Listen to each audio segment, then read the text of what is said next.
May sobrang dumi ng ilalim ng nails ko. Bigyan niyo ako ng tips guys kung paano maglinis ng ganito kakapal na marmol.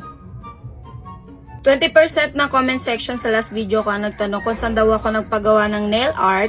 Bali 5 comments lang yon, tapos isa lang yung nagtanong, so 20% siya. Ayun nga kung saan ako nagpagawa ng nail art, tapos gato kakapal yung nails. Tapos gato kakapal, punyemas na aso yan. Hindi nga na-drill ng maayos. Sobrang dumi niya, sorry sa inyo. Pero gato talaga ako, kadugyot. Na-joke lang, hindi ako dugyot. Ayoko sabihin kung anong name ng nail salon, kasi ayoko masira naman yung service nila. Bali, ang gagawin ko na lang siguro, pupunta ako sa kanila tomorrow or baka within this week.